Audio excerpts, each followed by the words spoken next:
Muy bien. Durante estos próximos domingos, incluido vamos a estar estudiando el libro del profeta Ageo. Ageo es un pequeño libro, pero con un gran mensaje. Y pues hoy vamos a tocar el capítulo 1, así que si trajo la Biblia o la tiene en el celular, ábrala en el capítulo 1 de Ageo. Los que de pronto no se ubican, eso queda prácticamente en la mitad de la Biblia. El último libro del Antiguo Testamento es Malaquías. Devuélvase uno más, está Zacarías, y uno más, ahí está Ageo.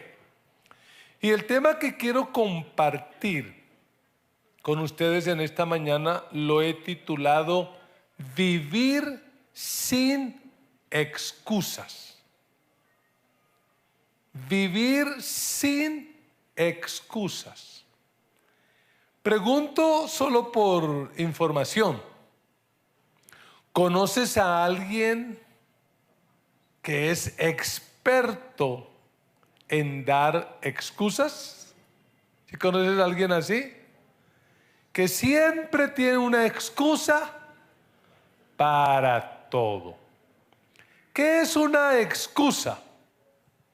Algunos definen la palabra excusa como el pretexto para evitar una obligación. Otros dicen que excusa es un argumento que se da para justificar algo, una falta, un error, o para liberarse de la culpa. Entonces son personas que, hey, ¿por qué llegaste tarde? En lugar de decir la verdad, bueno, me cogió el sueño, me quedé dormido. ¿Qué inventan? No, pues imagínese, yo vivo en el Tintal y hubo una manifestación y pasó esto y aquello y lo otro. Excusa. Parece ser que esa era la realidad de la cantante italiana Janet, que le preguntaron: ¿y usted por qué es tan rebelde? Y entonces ella compuso una canción y dijo: yo soy rebelde porque el mundo me hizo así, porque nadie me ha tratado con amor. Y cuando uno la escucha, uno que dice: ay, pobrecita, esa Janet le tocaba duro. Excusas por todo lado. Y la verdad, quiero decirle algo. Si queremos alcanzar el máximo potencial en nuestra vida, tenemos que liberarnos de las excusas. Dígale al vecino: no más excusas, pero póngase serio. No más excusas. No, es que yo soy pobre porque no he tenido un apoyo, porque no he tenido un padrino. No, es que con esos gobiernos de derecha, bueno, ahora tenemos uno de izquierda. Yo quisiera en unos 3 años escuchar a esos que escuché durante tantos años, que es que la culpa es del gobierno. Excusas. Lo que yo sí le puedo garantizar por la palabra es que Dios no valida ni acepta las excusas. El hombre desde el principio siempre está colocando excusas. Estamos leyendo Génesis y el Señor llama a cuentas a Adán. Hey, Adán, ¿qué pasó? ¿Y qué dice él? No es mi culpa. La culpa es de esa mujer que usted me dio. Conclusión: ¿de quién es la culpa? De Dios. Usted se equivocó y me dio la esposa que no era. Excusa. Y usted puede mirar grandes personajes de la Biblia que frente a retos, lo que ellos decían no es: amén, aquí voy a lograrlo. ¿Qué sacaban? Una excusa. Abraham, vas a ser padre de una multitud. ¿Y qué dicen? No, estamos viejos. La excusa. Ya no podemos, la Sara ya, no, eso ya muy complicado y la tecnología no había avanzado en ese tiempo. No hay cómo. Excusa. Moisés ve y saca al pueblo de Israel que está esclavo en Egipto. ¿Y qué dijo él? No, yo no sé hablar, yo no me sé expresar, no puedo. Excusa. Jeremías, necesito que te levantes y profetices. No, porque soy muy niño, muy joven, estoy empezando. Oiga, las excusas realmente son lo peor. Escucha esto. El peligro de dar excusas es que terminas creyéndolas y ellas van a determinar tu realidad. Cuando tú das excusas, terminas creyéndolas y ellas determinan tu realidad. Mira esta frase que encontré por ahí en algún lugar. Las excusas son el refugio de los cobardes y los fracasados. Un cobarde y un fracasado siempre va a tener una excusa. Y pues el libro de Ageo, el que vamos a empezar a estudiar hoy, pues realmente lo que plantea es la manera como Dios enfrenta la excusa que el pueblo de Israel dio para no reconstruir el templo. Y permítame colocarle un poquito de contexto histórico.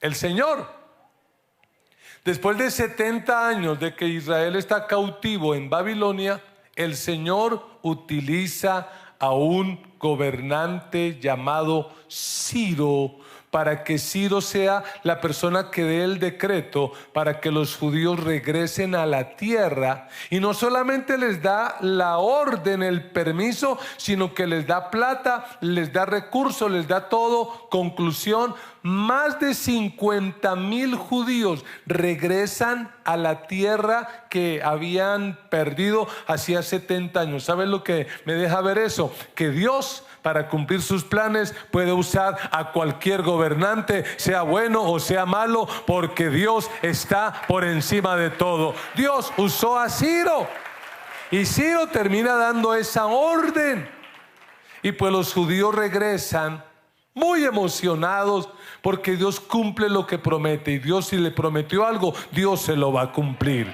Y Dios dijo: este pueblo no quedará para siempre allá, y no, regresaron.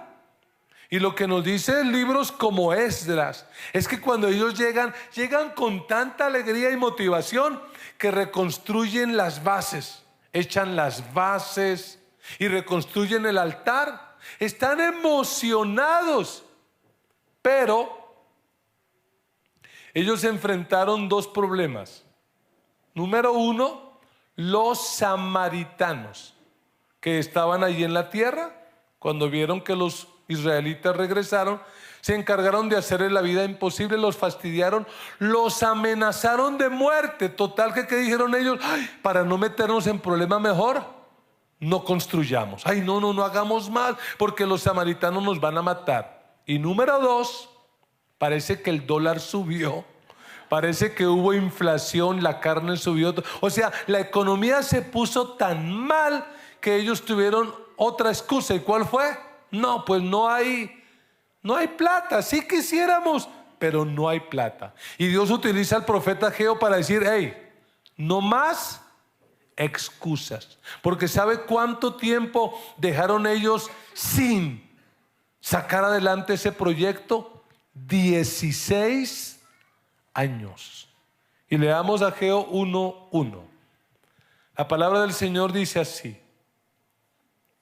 el día primero del mes sexto del segundo año del rey Darío, vino palabra del Señor por medio del profeta Ageo a Zorobabel, hijo de Salatiel, gobernador de Judá, y al sumo sacerdote Josué, hijo de Josadac.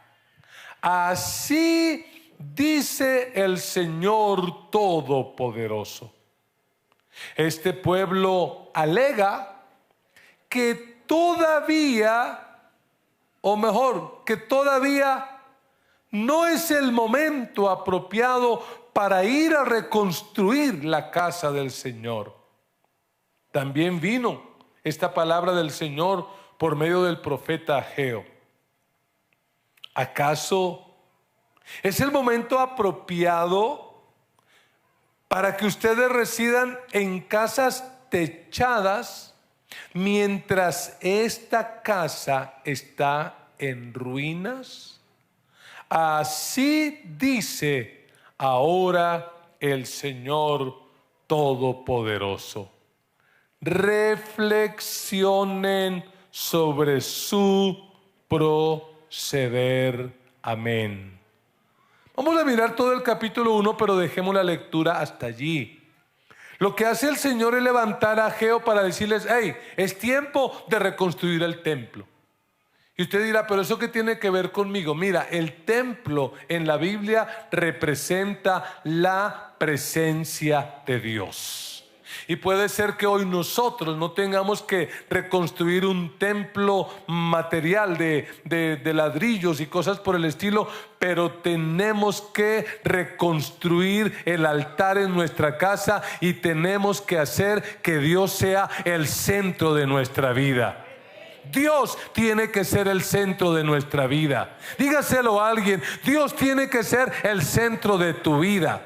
Dios tiene que ser el centro de tu vida. Dios no puede estar ocupando un segundo, un tercer lugar. Dios tiene que ser el primero en cada uno de nosotros. Dios tiene que ser el centro. Pero este pueblo de Israel se dedicó a presentar excusas. ¿Cuál fue la excusa que colocaron? Vuelva a leerla en el versículo 2. ¿Cuál fue la excusa? Todavía no es el tiempo. Ellos no estaban en contra de la reconstrucción. Ellos sabían que había que reconstruirlo, pero ¿qué decían? Sí, no, eso hay que hacerlo, pero después. Yo quiero que en este día respondamos a la pregunta: ¿cómo hacer de Dios el centro de la vida? Porque la invitación del profeta Ageo es esa. Dios tiene que ser el centro. Dios tiene que ser el centro. El centro de tu vida no puede ser tu matrimonio, ni tus hijos, ni tu negocio, ni tu casa, ni tu carro, ni tu profesión. El centro de tu vida tiene que ser Dios. Dios tiene que ser el centro. Y hay por lo menos 3 acciones que nos van a ayudar para que Dios sea el centro. Y la primera está en el versículo 5. El profeta, hablando de parte de Dios, le dice a los judíos: reflexionen sobre su proceder. Y esa es la primera acción. Tenemos que reflexionar. Y pues la verdad es que vivimos en una generación que nos empuja. Y yo por lo menos he encontrado 2 factores que impiden que nosotros reflexionemos de manera seria. Una de ellas es el ruido. No ha habido una época tan ruidosa como esta, porque la tecnología es ruidosa hasta más no poder. Y ese ruido hace que la gente viva allí como hiperconectada con el Facebook, con el Instagram, con el TikTok, con tanta cosa, y están allí. Son ruidos que no nos dejan reflexionar. Y el otro es la rapidez. Personas que desde que se despiertan viven a 100 por hora. No tienen tiempo para reflexionar. Este pueblo, el pueblo que construyó, o que mejor, que reconstruyó las bases y que restauró el altar, probablemente ellos sabían que había que reconstruirlo. Ellos sabían, eso hay que hacerlo. Pero la cuestión es que habían colocado excusas. Probablemente yo me imagino a ellos cuando terminaron de arreglar las bases y el altar, pero empiezan a ver que los samaritanos los amenazan y que la economía no es la mejor. Probablemente ellos dijeron, no, lo vamos a hacer, pero mañana. Y ese mañana se volvió un mes. Y eso se volvió un año. ¿Y cuántos años ya llevan? 16.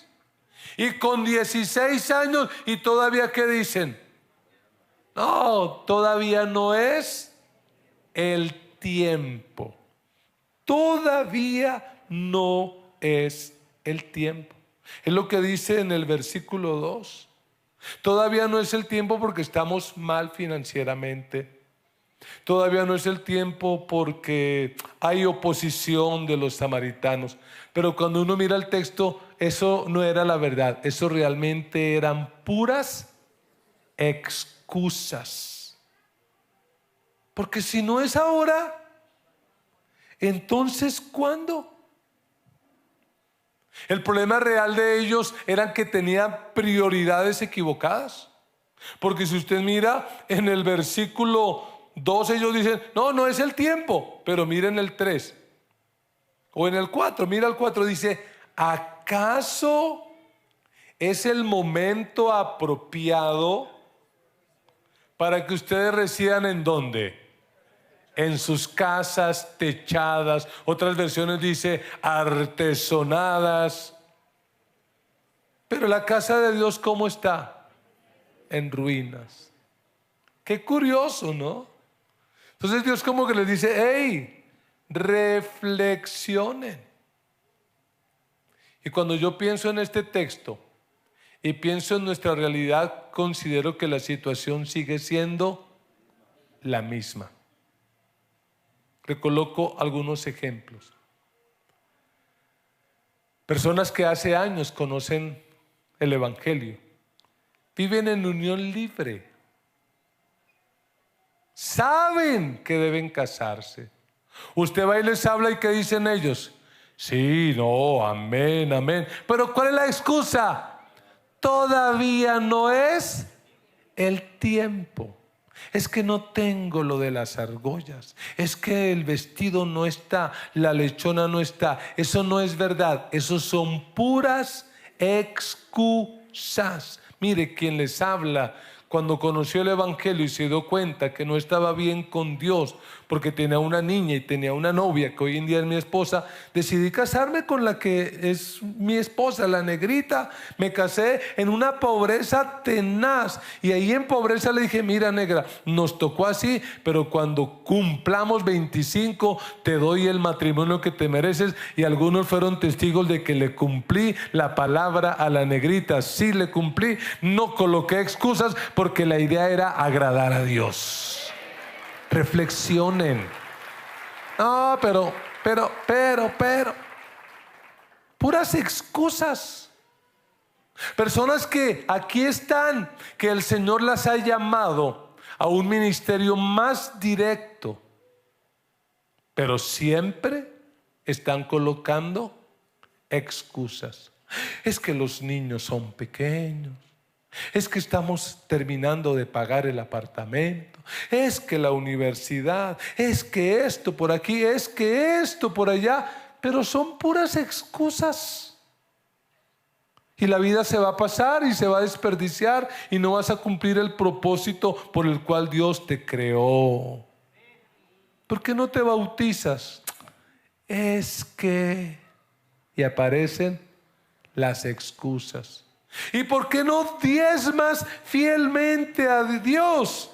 Ay, pastor, es que el problema es que no me alcanza. ¿Y cuándo lo vas a hacer? Cuando te alcance. ¿Y sabe cuándo será eso? Nunca. Porque este precioso libro dice que el que es fiel en lo poco, Dios lo va a honrar y lo va a colocar sobre lo mucho.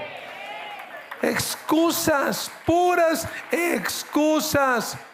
No, pastor, no. En mi caso sí es verdad. Mire, cuando se arregle mi economía, empiezo a dar. Y Dios dice, no, esa es una excusa. La verdad es que cuando empieces a dar, yo, dice el Señor, voy a arreglar tu economía. Ay, Señor, lo que pasa es que gano muy poco. Sé fiel en lo poco y Dios te va a colocar sobre lo mucho. Deja de dar excusas. ¿Sí, amén? Y lo que dice Ageo es, hey, reflexionen. Y si este mensaje, que es un poco complicado para mí predicarlo, sirve a menos para que ustedes reflexionen, habrá valido la pena. ¿Cuándo vas a perdonar a esa persona que te hizo daño? Es que todavía no es el tiempo. Hey, te estás envenenando tú solo. El tiempo es hoy. Hoy es el tiempo. Hay una segunda acción que este texto nos propone. Y no solo es reflexionar, sino reconocer. Tenemos sí o sí que reconocer. Y lo que hace Dios es no validar sus excusas y mostrarle la verdadera causa por la cual no han reconstruido el templo. Ellos, la excusa ¿cuál eran? Los samaritanos nos tienen azotados. Y la otra excusa es, no hay plata, no hay dinero. ¿Y qué les dice Dios? No, se los voy a dejar bien claro. Versículo 6, vaya conmigo a la Biblia. El Señor dice, ustedes siembran mucho, no eran perezosos, eran trabajadores. Ustedes siembran mucho, pero cosechan poco. Comen, pero no quedan satisfechos. Beben, pero no llegan a saciarse. Se visten, pero no logran abrigarse, y esto es lo peor. Y al jornalero se le va su salario como en el saco roto. Lo que está diciendo el Señor, mire, reconozcan que la verdadera causa de todo esto es que ustedes no han permitido que Dios sea el centro. Invente usted la excusa que quiera, pero si usted quiere ver algo diferente en su propia vida y en su familia, tiene que hacer de Dios el centro. ¿Por qué? Porque cuando Dios no es el centro, así te ganes lo que te ganes, nunca te va a alcanzar. Cuando Dios no es el centro, puedes trabajar mucho, pero vas a cosechar poco. Cuando Dios no es el centro, puedes comer, pero nunca te satisfaces. Pero óigalo bien, cuando Dios es el centro, hay abundancia. Cuando Dios es el centro, hay satisfacción. Cuando Dios es el centro, aún lo poco alcanza.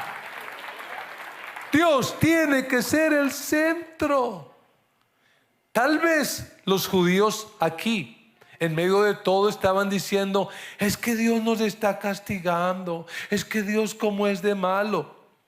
Y el Señor les va a aclarar algo que yo tengo que aclarar hoy.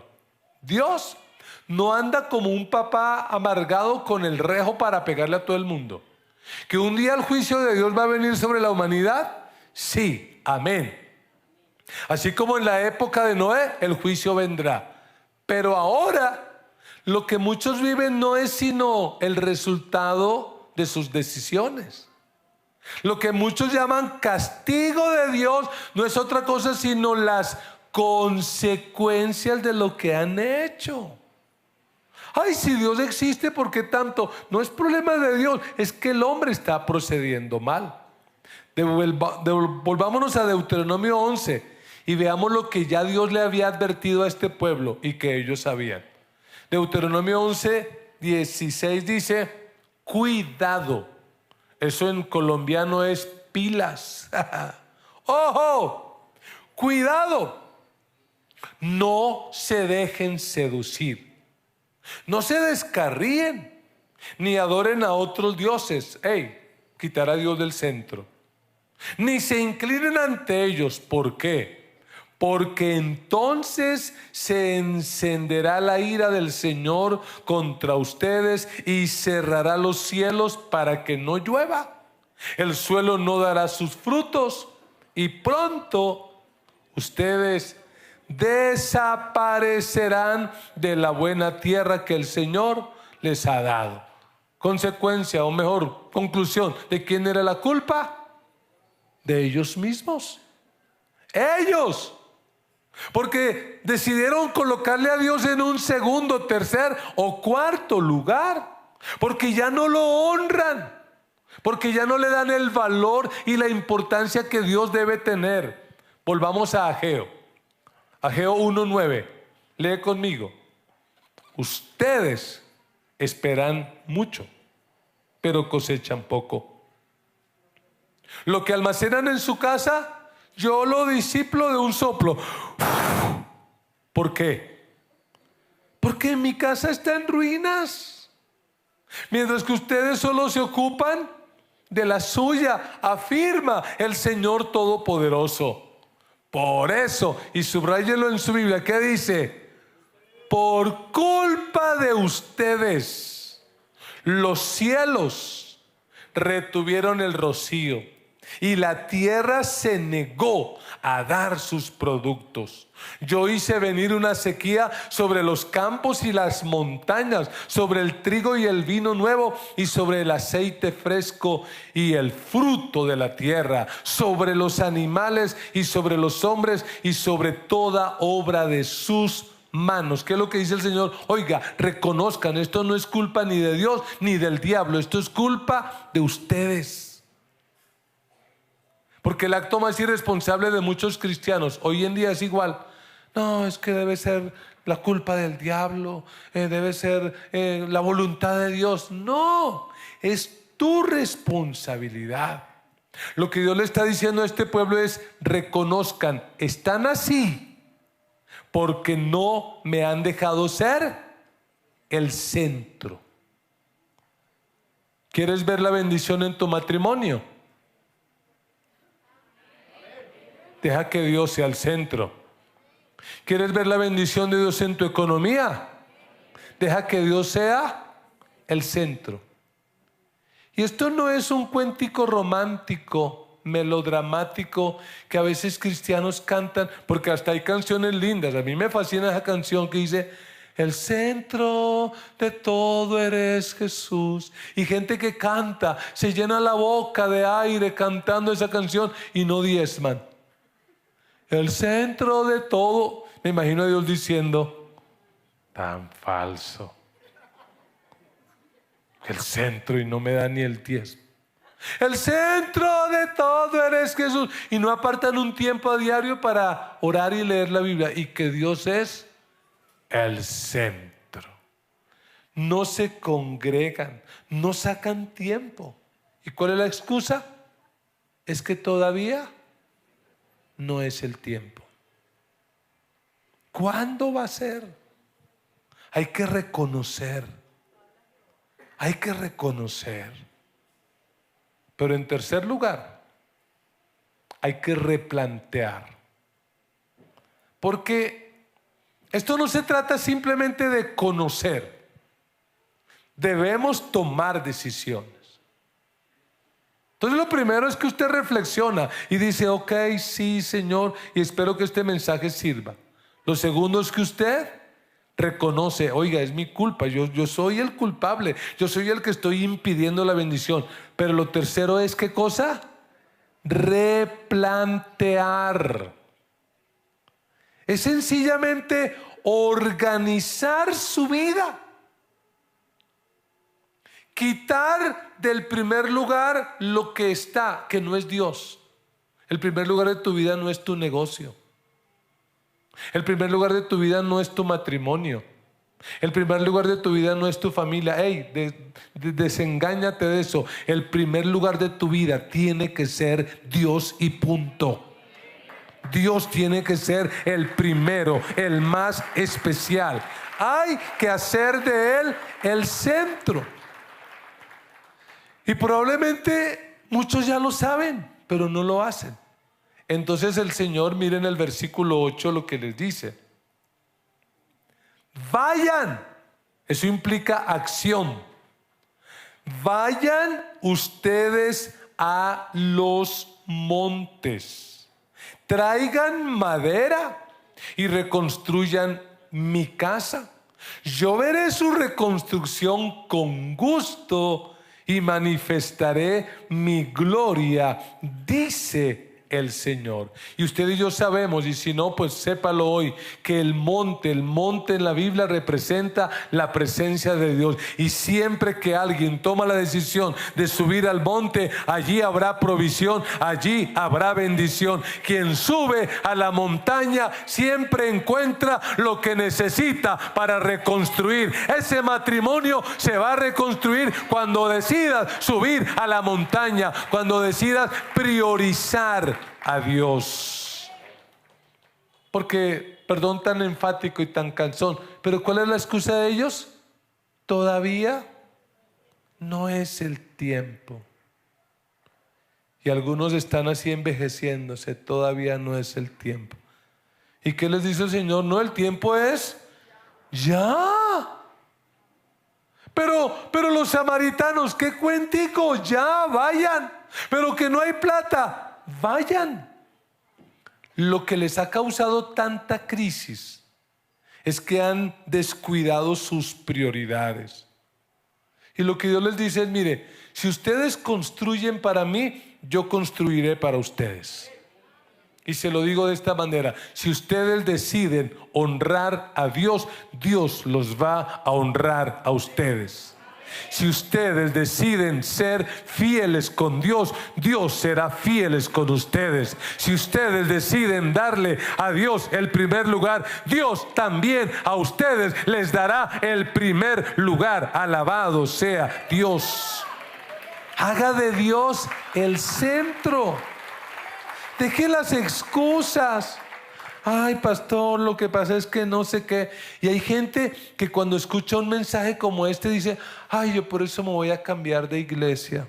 No, yo me voy a ir para otra iglesia donde yo me sienta bien, donde yo sea bendecido. Es decir, hay gente que está buscando una iglesia donde ellos sean el centro. Le tengo noticias: por lo menos en esta iglesia nos esforzamos, por lo menos estamos convencidos de eso. El centro de esta iglesia no son los músicos, no es el pastor. El centro de esta iglesia no es el auditorio. El centro de esta iglesia es Cristo Jesús, Señor nuestro. Él tiene que ser el centro. No puede haber otro. Y parece que el mensaje de Ageo produjo efecto, porque mire el versículo 12, dice: Zorobabel, hijo de Salatiel, el sumo sacerdote Josué, hijo de Josadac, y todo el resto del pueblo, que hicieron, obedecieron al Señor su Dios. Es decir, obedecieron las palabras del profeta Ageo, a quien el Señor su Dios había enviado. ¿Sabe por dónde empezó el cambio? Empezó por Zorobabel y Josué. ¿Y quiénes son ellos? Los líderes. ¿Sabe cuándo va a cambiar la situación en tu casa? Cuando los líderes de esa casa empiecen a cambiar, cuando el varón de la casa empiece a cambiar, cuando la mujer empiece a cambiar. Porque si ellos no cambian, el hogar no va a cambiar. Yo quisiera subir y predicarle este mensaje a los niños de Mission Kids, a los anclados, pero es que son ustedes los que tienen que cambiar. Si Dios va a hacer algo grande en esta iglesia, tiene que empezar por la cabeza, por los que se suben a este altar. Por ellos tiene que empezar. A veces hay padres que me dicen: ay, pastor, ore por mi chino, es que ese chino es rebelde, ese chino no hace caso a ese chino. Y yo me quedo mirándole y digo: él es peor. El chino no es sino el reflejo de él, de tal palo, tal astilla. Es que no hace caso, no se sujeta. Y a mí me dan ganas de decirle: ¿y usted sí lo hace? ¿Y usted sí se somete a Dios? ¿Y usted sí le da a Dios el primer lugar? Porque usted quiere ver algo en sus hijos que usted no lo está modelando y que no lo está reflejando. Aquí Josué y Zorobabel dan el primer paso. Y el que tenga oídos para oír, que oiga. En el versículo 13 dice: entonces Ageo, su mensajero, comunicó al pueblo. ¿A quiénes? A los que decidieron obedecer, les comunicó el mensaje. ¿Cuál fue el mensaje? Yo estoy con ustedes. Yo, el Señor, lo afirmo. Reciba esta palabra de parte de Dios. Si tú a partir de hoy le das a Dios el primer lugar, vas a ver la gloria de Dios. Será evidente el respaldo y la bendición de Dios en cada área de tu vida. Yo, el Señor, lo afirmo. Estoy con ustedes. Y el 14 dice: y el Señor inquietó de tal manera al líder Zorobabel, líder administrativo, político, y a Josué, el sumo sacerdote, y a todo el resto del pueblo, que ¿qué hicieron? Vinieron y empezaron. Hay que empezar. Empezaron a trabajar en la casa de su Dios, el Señor Todopoderoso. El Señor Todopoderoso. Amados, ¿quieren ver la bendición de Dios? Deje las excusas. Deje las excusas. Arregle su matrimonio. Perdone. Reconcíliese. Acomode su vida. No deje que la vida se vaya pasando. Deje de dar excusas. Mira esta frase. Guárdala en tu corazón.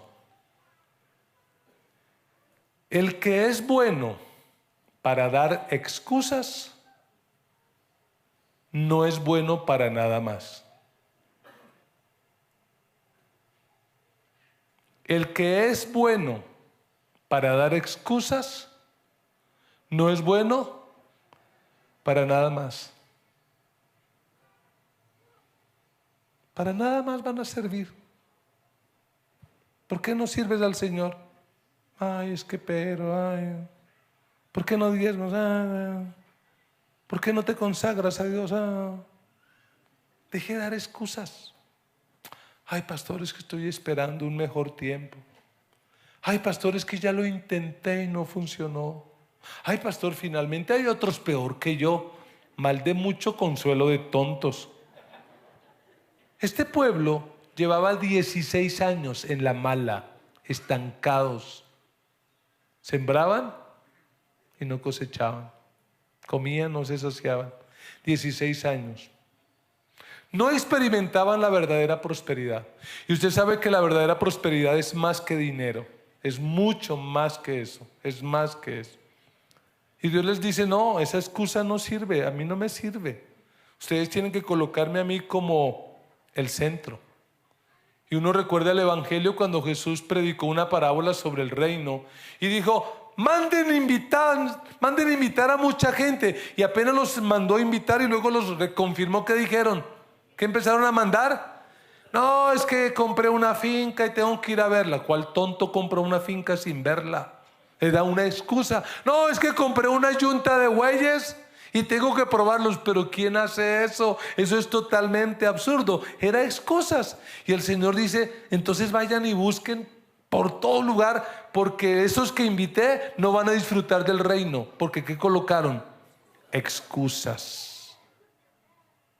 Cuando yo hice la primera comunión, porque yo no fui cristiano siempre, pero en el catecismo, en la última página, había una imagen que era escalofriante para un niño de 7 años. Y era que había un dibujito que decía: demasiado joven para pensar en Dios. Y la siguiente figurita decía: demasiado seguro. Y era un hombre en un carro manejando para pensar en Dios. La siguiente figurita: un hombre muy ocupado con muchos problemas. Y decía: demasiado ocupado para pensar en Dios. Y la otra figura, un anciano, decía: demasiado viejo para pensar en Dios. Y la última, que me daba escalofrío, era una tumba. ¿Y qué decía en esa tumba? Demasiado tarde para pensar en Dios. Deja las excusas. Haz de Dios el centro de tu vida. Haz de Dios lo más importante en tu vida. Escúchame, haz de Dios tu prioridad. ¿Por qué? Porque cuando Dios es la prioridad, hay verdadera prosperidad. Que Dios nos ayude a todos.